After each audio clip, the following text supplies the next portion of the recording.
Hello दोस्तों, welcome to GK GS zone. GK GS zone में आप सभी का स्वागत है।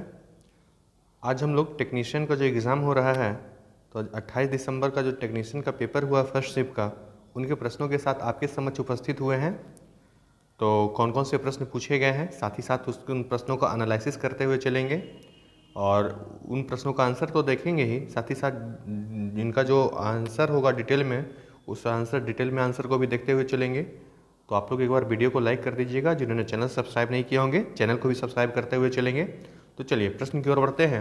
जो क्वेश्चन पूछा गया था, आसमान के नीले रंग का मुख्य कारण क्या है। क्वेश्चन था आसमान के नीले रंग का मुख्य कारण क्या है। तो आंसर हो जाएगा यहाँ पे जो ऑप्शन के हिसाब से प्रकाश का प्रकीर्णन, स्कैटरिंग ऑफ लाइट हो जाएगा। तो आसमान के नीले रंग का मुख्य कारण क्या है, तो मुख्य कारण है प्रकाश का प्रकीर्णन, स्कैटरिंग ऑफ लाइट। तो नीला रंग जो होता है वायुमंडल में उपस्थित गैसों के धूलकण, ठीक है, धूलकण इत्यादि द्वारा ज़्यादा परिवर्तित या बिखर जाता है। ठीक, नीला रंग जो होता है वहीं पे क्या हो जाता है, बिखर जाता है और बहुत देर तक वायुमंडल में बना रहता है। इसी बिखरे हुए नीले रंग के कारण आसमान का रंग हमको कैसा दिखाई पड़ता है, तो नीला दिखाई पड़ता है। आगे जो प्रश्न पूछा गया था कि भारत सरकार के संस्कृति मंत्रालय ने 21 से 31 जुलाई 2024 तक किस योजना की शुरुआत की है। देखिए क्वेश्चन बार बार रिपीट किया है, ठीक है ना, 2-3 शिफ्ट में तो रिपीट कर ही दिया है। कभी उद्देश्य पूछ लिया है, कभी संस्कृति किस मंत्रालय के द्वारा पूछा गया, तो ये प्रोजेक्ट पारी हो जाएगा। प्रोजेक्ट कौन सा, पारी, किस मंत्रालय के द्वारा, संस्कृति मंत्रालय के द्वारा। कब, 21 से 31 जुलाई 2024 को। ठीक, प्रोजेक्ट पारी क्या है, तो भारत की सार्वजनिक कला। ठीक है, तो भारत सरकार के सांस्कृतिक मंत्रालय ने विश्व धरोहर समिति की बैठक के 46वें, किसका बैठक हुआ है, विश्व धरोहर समिति का बैठक, 46वां सत्र था, अवसर पर प्रोजेक्ट पारी, भारत का सार्वजनिक कला की शुरुआत की है। प्रोजेक्ट पारी का उद्देश्य क्या है, इसका उद्देश्य है दिल्ली के सौंदर्य और सांस्कृतिक दृष्टिकोण को ऊपर उठाने के लिए एक मंच प्रदान करना है। साथ ही हमारी राष्ट्रीय राजधानी की समृद्धि, ऐतिहासिक विरासत में भी भव्यता जोड़ना है। आगे जो अगला प्रश्न पूछा गया था, निम्नलिखित में से कौन सा परजीवी पौधा है। ठीक है, निम्नलिखित में से कौन सा परजीवी पौधा है। ऑप्शन के हिसाब से तो अमरबेल था, वैसे परजीवी पौधा का एग्जाम्पल है अमरबेल, डोडर, रेफ्लेसिया, ऑस्ट्रेलियाई क्रिसमस ट्री, अर्नोल्डी। इसके अलावा परजीवी पौधा कहते किसको हैं, परजीवी पौधा आखिर में किसे कहा जाता है, तो ऐसा पौधा होता है जो अपना कुछ या सभी पोषण संबंधित आवश्यकताएं, जो पौधा का पोषण संबंधी आवश्यकताएं होते हैं वो दूसरे जीवित पौधे से प्राप्त करते हैं, उन्हें क्या कहते हैं, परजीवी पौधा। और परजीवी पौधा का कुछ उदाहरण देखें तो अमरबेल, डोडल, रेफ्लेसिया, ऑस्ट्रेलियाई क्रिसमस ट्री, अर्नोल्डी है। नेक्स्ट प्रश्न जो पूछा गया था, संक्रमणकारी रोग कौन सा है, निम्नलिखित में से कौन सा संक्रमणकारी रोग है। ठीक है, संक्रमणकारी रोग कौन सा है, तो संक्रमणकारी रोग के अंतर्गत आता है छोटी माता, चेचक, हैजा, डेंगू ज्वर, सुजाक, hepatitis A, hepatitis B, hepatitis C, typhoid और इन्फ्लुएंजा। ये सारी जो बीमारियां हैं ये सब संक्रमणकारी रोग हैं। ऑप्शन के हिसाब से जो था वो चेचक हो जाएगा। ठीक है, ऑप्शन में था चेचक।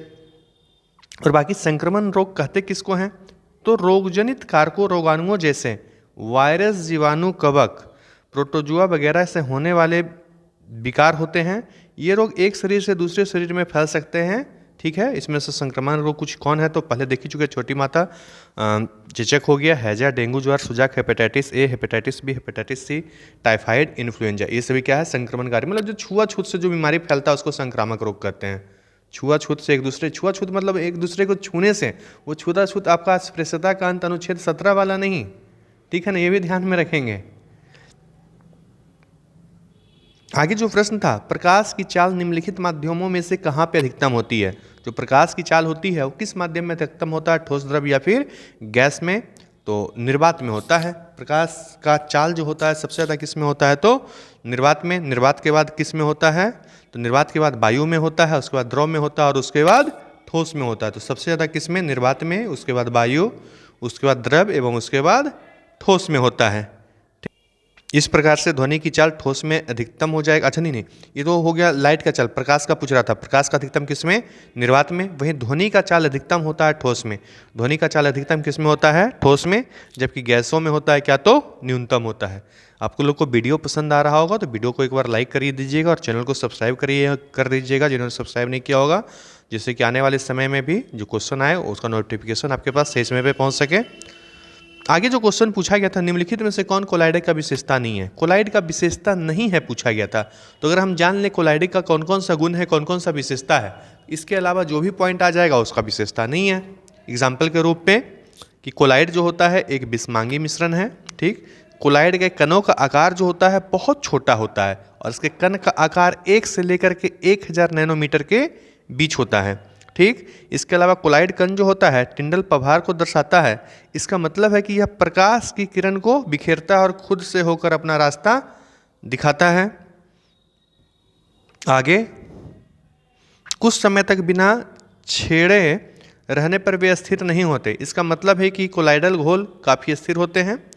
इन्हें निस्पंदन प्रक्रिया द्वारा अलग नहीं किया जा सकता है, इन्हें अपकेंद्रन द्वारा अलग किया जाता है। ठीक है, और कोलाइड कण को अपकेंद्रन द्वारा अलग करेंगे। और कोलाइड कण कौन सा गति दर्शाते हैं? तो ब्राउनी गति दर्शाते हैं। कोलाइड कण कौन सी गति हो गया? तो ब्राउनी गति हो गया। आगे जो प्रश्न था, निम्नलिखित में से कौन सा युग्म गलत था? निम्नलिखित में से कौन सा युग्म गलत है?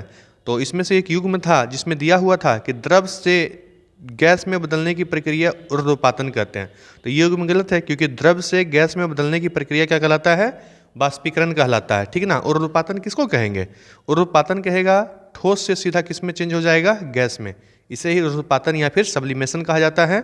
और किसी द्रव को ठोस में बदलने की प्रक्रिया क्या कहलाता है? तो द्रव जब ठोस में बदलता है तो हिमीकरण, द्रव जब गैस में बदलता है तो बाष्पीकरण। ठीक है, ठोस डायरेक्ट गैस में बदलता है तो ऊर्ध्वपातन, सब्लिमेशन होता है। आगे था, निम्नलिखित में से कौन मुकुलन द्वारा प्रजनन करता है? मुकुलन द्वारा प्रजनन कौन करता है? तो इसमें सही आंसर जो था हाइड्रा था। निम्नलिखित में से कौन मुकुलन द्वारा प्रजनन करता है? तो हाइड्रा। आगे क्वेश्चन था, बिस्मांगी मिश्रण का उदाहरण कौन सा है? तो बिस्मांगी मिश्रण, समांगी मिश्रण तो आपको एकदम सिंपल सा पता है। होता क्या है कि मिश्रण में जब अवयवों का अनुपात अलग अलग हो और इसके प्रत्येक भाग के गुण एक समान ना हो, उसे बिस्मांगी मिश्रण कहते हैं। ठीक है ना। जैसे अब क्या कर लीजिए, रेत मिला दीजिए और पानी मिला दीजिए तो रेत अलग ही दिखेगा आपको, पानी अलग ही दिखेगा, बिस्मांगी मिश्रण है। जब शरबत देखते होंगे, चीनी और पानी मिला देते होंगे तो क्या होता है? उसका अनुपात एकदम सेम सेम हो जाता है और उसके किसी भी भाग से निकाल करके देख लीजिए, उसका गुण क्या हो जाएगा? एक समान हो जाएगा। तो समांगी में क्या हो जाएगा? गुण एक समान, अनुपात समान समान। लेकिन वही बिस्मांगी में क्या हो जाएगा? बिस्मांगी में हो जाता है अनुपात भी अलग अलग हो जाता है और उसका गुण भी एक समान नहीं होता है। आगे जो प्रश्न था, निम्नलिखित में से कौन सा जीव अपने अनुवांशिक पीढ़ी में लिंग का निर्धारण नहीं कर सकते हैं? तो केचुआ और घोंघा जो है वो अपने अनुवांशिक पीढ़ी में लिंग का निर्धारण नहीं कर सकता है। आगे प्रश्न था, मनु भाकर ने पेरिस ओलंपिक 2024 में कितने पदक जीती हैं? मनु भाकर जो हैं पेरिस ओलंपिक 2024 में कितने पदक जीते हैं? तो 2 पदक जीते हैं। ठीक है, देखते हैं।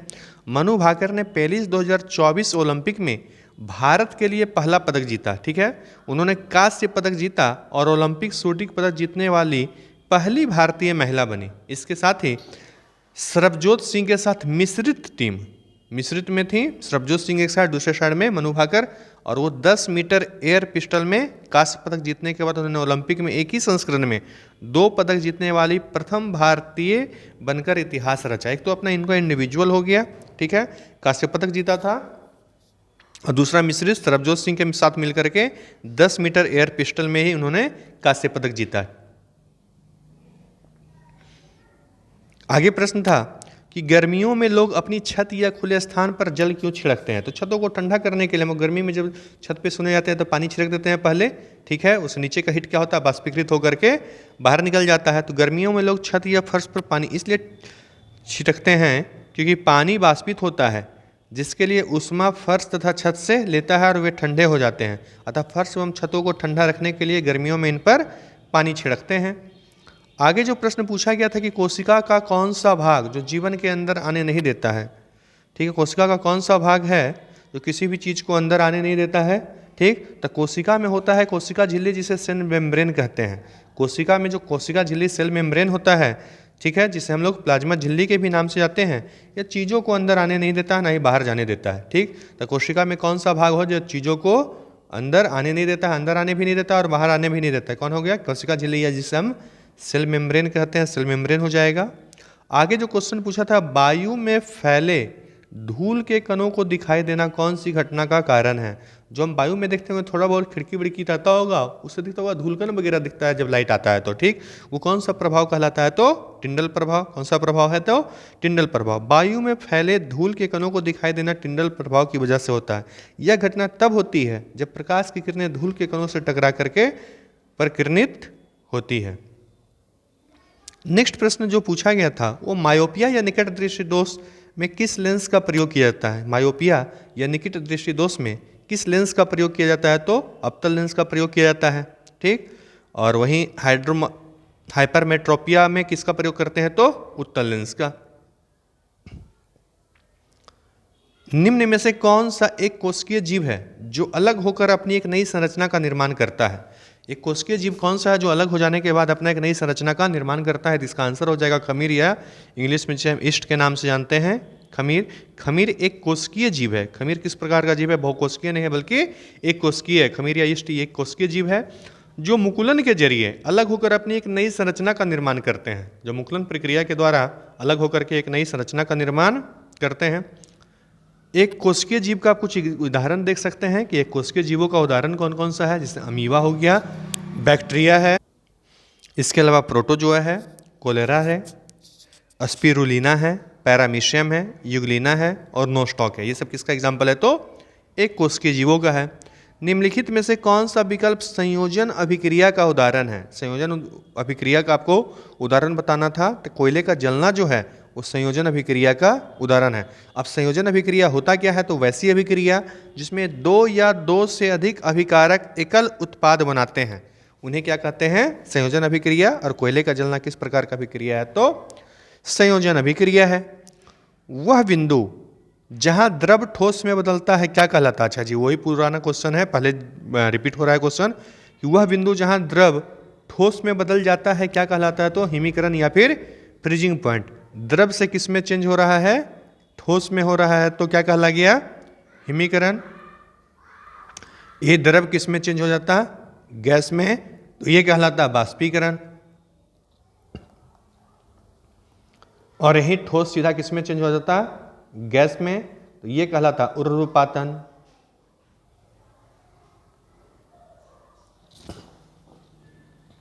आगे देखेंगे, किसी वस्तु का नीचे गिरना, किसी वस्तु का नीचे गिरना किसके कारण होता है? गुरुत्वाकर्षण का कारण होता है। तो आप सभी को पता है, न्यूटन महोदय सेव के पेड़ के नीचे सोए थे और ऊपर से सेव गिरा, इसके बाद न्यूटन के द्वारा न्यूटन गति का नियम, गुरुत्वाकर्षण का नियम खोज दिया गया। नेक्स्ट है, हाइड्रोजन परमाणु की त्रिज्या कितनी होती है? ठीक, हाइड्रोजन परमाणु की त्रिज्या कितनी होती है? तो परमाणु के नाभिक के केंद्र और इसे घेरने वाले इलेक्ट्रॉन की सीमा के बीच की दूरी ही परमाणु त्रिज्या कहलाती है। तो परमाणु त्रिज्या क्या है? नाभिक के केंद्र और इसे घेरने वाले इलेक्ट्रॉन के सीमा के बीच की दूरी क्या है? तो नाभिक का केंद्र। हाइड्रोजन का परमाणु क्रमांक 1 है और इसका मानक परमाणु भार 1.008 है। और इसका अगर परमाणु त्रिज्या की बात किया जाए तो 53 पिकोमीटर है, 53 पिकोमीटर है। पीएम का मतलब है पार्टिकुलेट मैटर नहीं है, पिकोमीटर। ठीक, कितना है? तो पिकोमीटर 53 है। तो हाइड्रोजन का त्रिज्या कितना हो जाएगा? 53 पिकोमीटर।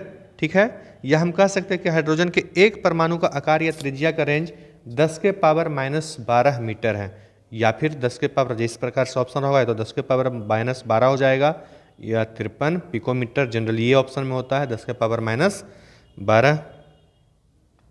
नेक्स्ट है कि प्रथम 10 विषम अभाज्य संख्याओं का औसत कितना है? प्रथम 10 विषम अभाज्य संख्याओं का औसत पूछ रहा है। ठीक है, विषम अभाज्य संख्या, सम नहीं पूछ रहा है, इसलिए हम 2 को शामिल नहीं करेंगे। ठीक, तो 3, 5, 7, 11, 13, 17, 19, 23, 29, 31 कितना हो जाएगा जोड़ करके? 158 हो जाएगा। 158 संख्या में हुआ है ये ऐड करने के बाद, लेकिन 10 विषम अभाज्य संख्याओं का औसत पूछ रहा है। तो औसत के लिए क्या कर देंगे? जितना संख्या होता है उस भाग देंगे। 1, 2, 3, 4, 5, 6, 7, 8, 9, 10, ये 10 हो जाएगा। तो इसका औसत 15.8 सही आंसर हो जाएगा। ठीक है ना? तो आगे अगर देखा जाए 1 से लेकर के 10 तक में कुल आभाज्य संख्याएं कितना है, तो 4 है, 2 हो गया, 3 हो गया, 5 और 7 है। 1 से लेकर के 50 तक कुल कितना आभाज्य संख्या है, तो 15 है। वहीं 1 से लेकर के 100 तक कुल आभाज्य संख्याओं की संख्या कितना है, तो 25 हो जाएगा। ठीक, आगे क्वेश्चन था कि जब कोई व्यक्ति नाव के किनारे कूदता है, जब कोई व्यक्ति नाव से क्या कर रहा है, कूद रहा है, किनारे की ओर कूद गया, तो नाव पीछे की ओर हटने लगती है, यह किस नियम का उदाहरण है, यह बताना है किस नियम का उदाहरण है। तो न्यूटन गति के तीसरे नियम का उदाहरण है, क्योंकि प्रत्येक क्रिया के बराबर एक विपरीत प्रक्रिया होती है। आगे गया तो पीछे की ओर धक्का दिया, ठीक है ना। न्यूटन की गति के तीसरे नियम का उदाहरण है। इस नियम के मुताबिक हर क्रिया के लिए एक बराबर और विपरीत प्रतिक्रिया होती है। आगे जो क्वेश्चन था, यदि 7 12 21 बटा x है ना, तो x का मान पूछ रहा है, क्या हो जाएगा, तो 21 गुने 12 अपॉन 7 हो जाएगा, 7 21, x का मान कितना हो जाएगा, 36 हो जाएगा। कितना इसका सही आंसर हो जाएगा, तो 36 हो जाएगा। आगे था कि एक ऐसा पौधा, एक ऐसा कौन सा पौधा है जिसकी टहनी से नया पौधा उपजाया जा सकता है। ऑप्शन में था गुलाब, चीकू, अमरबेल, एक और ऑप्शन में था। ठीक है, हमारे पास 3 ही ऑप्शन आ पाया है, तो कौन सा हो जाएगा, गुलाब हो जाएगा। कौन सा ऑप्शन हो जाएगा, तो गुलाब। आप लोग भी गुलाब का टहनी लगा करके घर में या गमले में रोपे होंगे तो देखे होंगे, हो जाता होगा। नेक्स्ट प्रश्न पूछ रहा था स्थितिज ऊर्जा क्या होगा। नेक्स्ट प्रश्न था कि पोटेंशियल एनर्जी क्या होगा, स्थितिज ऊर्जा क्या होगा। वहाँ पे वस्तु का द्रव्यमान दिया हुआ था 5 दिया हुआ था, और भूमि की सतह से ऊंचाई दिया हुआ था 8 दिया हुआ था। तो आपको पता है कि स्थितिज ऊर्जा बराबर क्या होता है, पोटेंशियल एनर्जी बराबर होता है mgh होता है, और m का मान दिया हुआ है 5, तो m का मान दिया हुआ है 5 है। g को मान हम लोग 9 मान सकते हैं या 10 मान सकते हैं, ठीक है। और h दिया हुआ हाइट कितना है, 8 है। तो Pe equal to potential energy स्थितिज ऊर्जा बराबर हो जाएगा 5 गुने 10 गुने 8, 10 पचे 50, 50 8 400 हो जाएगा। कितना हो जाएगा स्थितिज ऊर्जा इसके पास, 400। आंसर सही हो जाएगा। आगे था प्रधानमंत्री मुद्रा योजना से संबंधित एक प्रश्न। तो प्रधानमंत्री मुद्रा योजना में आपको पता है पहले 10 लाख का था, अब कितना बढ़ा करके कर दिया गया लोन की सीमा, तो 20 लाख हो जाएगा। इसका सही आंसर क्या होता, 20 लाख रुपए कर दी गई है। यह सीमा 24 अक्टूबर 2024 से लागू की गई है। इसके पहले PMM22 के तहत लोन की सीमा कितना था, तो 10 लाख था। इसके अलावा जो है साल 2024 की सतत विकास रिपोर्ट, ठीक है, सतत विकास रिपोर्ट के बारे में भारत का स्थान कौन सा था, ये पूछा था, 109वां हो जाएगा। स्कोर भारत का 63.99 है, लेकिन ये रैंक पूछा गया था, तो रैंक कितना हो जाएगा, 109वां। अगला प्रश्न था कि जाइलम, जाइलम क्या करता है, जल ले जाता है सीधा सा, जाइलम का कार्य पूछा गया था, ठीक है। तो पौधे की यांत्रिक सहायता देता है एवं जल को तने के द्वारा जड़ से पत्ती तक पहुंचाता है। जाइलम जा से हो गया जल, जड़ से क्या हो गया, पत्ती तक पहुंचाना, जल का काम हो, जल को जड़ से लेकर के पत्ती तक पहुंचा देता है कौन, तो जाइलम पहुंचाता है। इस प्रकार से हमने जो भी क्वेश्चन पूछा गया था 28 दिसंबर का टेक्नीशियन का फर्स्ट शिफ्ट का, उन प्रश्नों को देखा, ठीक है। जैसे ही सेकंड शिफ्ट का एग्ज़ाम खत्म होता है और हमारे पास प्रश्न पूछता है, तो आपके समझ सेकंड शिफ्ट एवं थर्ड शिफ्ट का भी आंसर आप लोग क्वेश्चन आंसर के साथ ही डिस्कशन कराया जाएगा। चलिए आप लोग वीडियो को एक बार लाइक करते हुए चलिएगा। जिन्होंने चैनल सब्सक्राइब नहीं किया है वो चैनल भी सब्सक्राइब कर लेंगे। चलिए पुनः मिलते हैं अगले वीडियो के साथ में, तब तक के लिए जय हिंद, जय भारत।